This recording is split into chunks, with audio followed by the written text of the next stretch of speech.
Hello, everyone! Many designers are already using Spline to craft stunning 3D visuals that shine on websites, in marketing campaigns, and across data dashboards. Today, we're diving into this topic together and focus on how to create this kind of 3D chart visualization and apply it to your brand's website. We'll also take it further by learning how to use variables and APIs to transform raw data into an interactive, real-time 3D data visualization. Our goal is to inspire practical ideas you can apply to your own projects, not only to level up your branding website, but also asset crossing your marketing materials, and also connect your data board with real-time data. Without further ado, let's start with this pie chart first. We're starting with a new 3D file. And change the background color to a deep blue. Add an ellipse by pressing O and drag in the center. Right-click on the ellipse and select Reset Transform to zero everything out. Set the X rotation to -90 degrees to lay it flat on the ground. Now let's switch to the top view. This gives us a better perspective to work with. Next, let's quickly adjust the ellipse settings. Set the size to 220 by 220, ring to 54, angle to 83, and extrusion to 23. All right, let's bring this slice to life with some materials. We'll start by giving it a bold red color. Then add an outline layer. Change color to white. Adjust the width and threshold. And make sure the type is set to Inside for a clean, inset look. Next, let's boost the lighting to make it pop. We'll also add a normal layer, just on the Z-axis, with an intensity of 50. And blend mode set to overlay for some subtle texture. Then we'll apply a depth mask to brighten the entire pie, making the colors more vibrant. Just like this. Let's adjust the origin a bit. And both the near and far. Looks nice. Of course, feel free to experiment with different materials to match your own brand style, like glass, metal. It's all up to you. Now let's duplicate this ellipse to create the next slice of our pie chart. Update the material color to blue. Set its rotation to 83 so it sits right next to the red slice. Change the angle of the duplicate to 174. Change its extrusion value to 48. Duplicate one more time. And change the color to purple. For its rotation, just add up the previous two angles. And we get the changes. Set the angle to 103. Extrusion to 29. Now we've got the full base of our 3D pie chart. Let's group all three ellipses and rename the group to pie chart. Once your design is ready, you can export it in pretty much any format you need. For example, you can embed it into your website to help showcase your product, or export it as a video file to be part of your marketing materials. You can also modify its material or presentation style based on your brand or service. For example, use this beautiful glass-like material and embed it on your website to elevate your product or brand, and even add interactions. Or create this type of high-quality black-toned material to match your brand. Today's tutorial doesn't stop here. In the next part of this tutorial, we're getting into something even cooler, hooking up our 3D visuals with real data, no coding needed. That means you'll be able to interact with live data right inside your 3D scene. Super fun stuff ahead. Let's jump in and keep going. Right now, we've got a dataset stored in Airtable that shows the monthly sales data for products A, B, and C, covering May, June, and July. Over in our pie chart, we've already added some extra details. On the right side, you'll see the product names and their sales percentages. At the bottom, we've added 3 buttons, one for each month. And yes, they come with sound effects and a little press animation to make things feel more interactive. Currently, the chart is set to show May's data.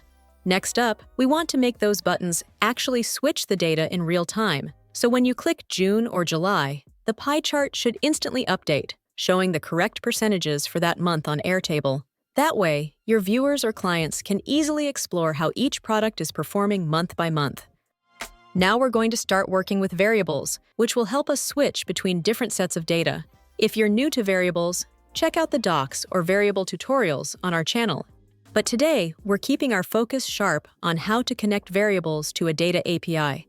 Before we jump into actually creating them, let's sketch out what variables we'll need. Technically, you can skip this step, but trust me, thinking it through now saves headaches later. Here's our variable checklist. Pie chart angle reflects percentage, so definitely a variable.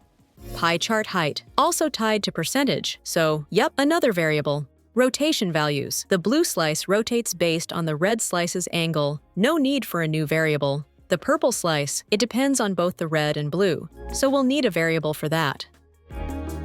Text labels, those percentage numbers also need to be dynamic, so variables too. Lastly, we'll also need a variable to which dataset or month we're currently viewing, so variable too. While planning, it's a good idea to update our dataset too. Let's add angle and rotation values here. Since we'll map percentage to height, we multiply by 100, otherwise the bars will be barely visible. For angle, just take the product's percentage, multiply it by 360, and then divide by 100. That gives you the angle for your pie slice. And for rotation, we only need product C's rotation. Just add A's and B's angles together. Nice.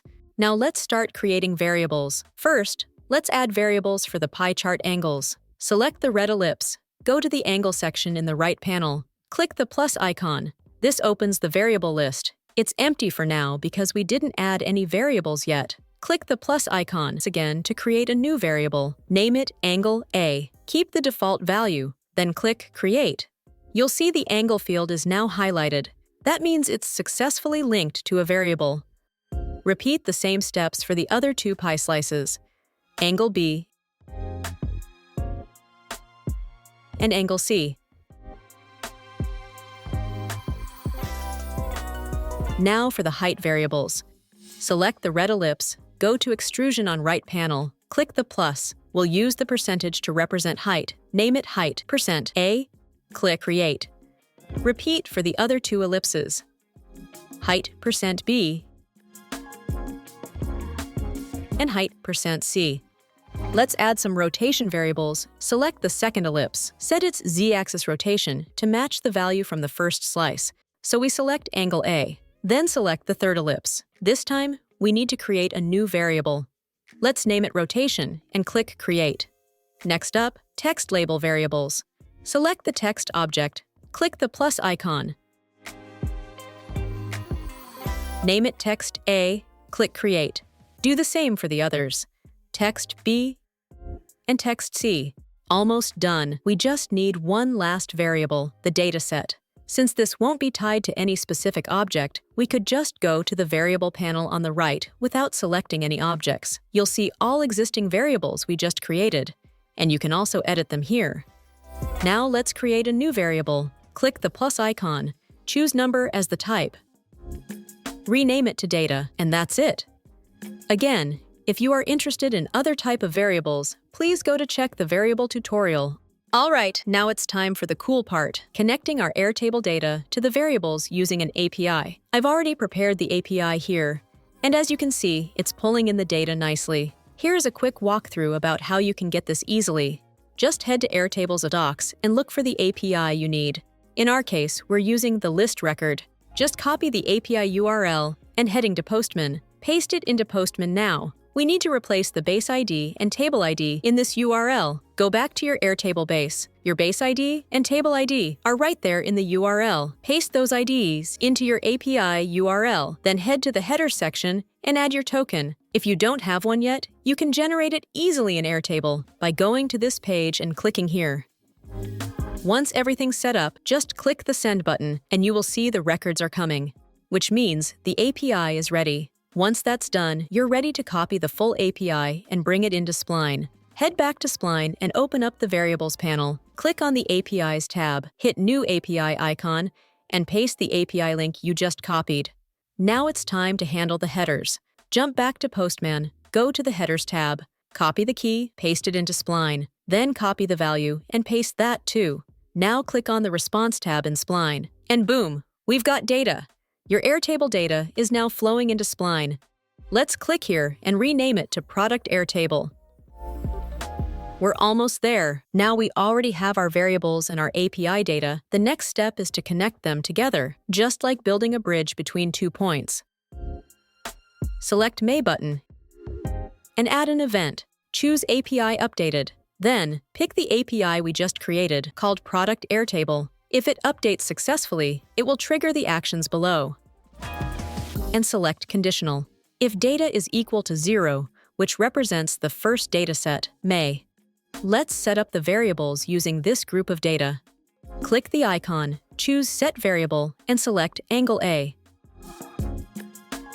Now click here to access the Product Airtable response. You'll see a full list of data. Since this is for Group 0, select Item 0, then find and click Angle A.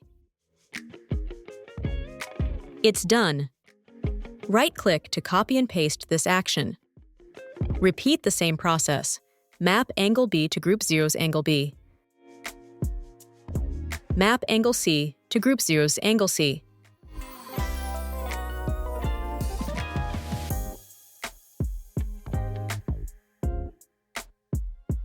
For height %A, this value is a decimal, but we want a clean integer, so let's use the round expression to convert it. Repeat the same for %B and %C.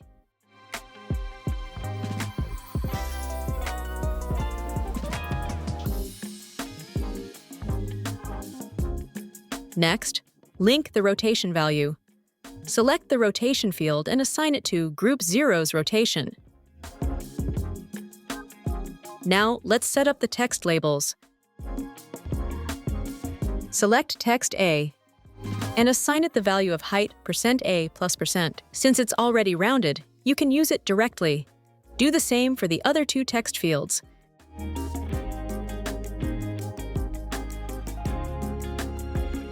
Now, all variables for Group 0 are fully connected. Use the same logic to set up the other 2 datasets. Just duplicate the conditional block twice. Update the first one if data is equal to 1, and map all variables to Group 1. For example, Angle A to Group 1's Angle A, and so on. Text variables stay the same. They don't need to be changed. If data is equal to 2 for the last group, and map it to Group 2. Now, all your data is fully connected across 3 months. Next, we can add interactivity so that the data switches and displays in real time. Start by selecting the May button again.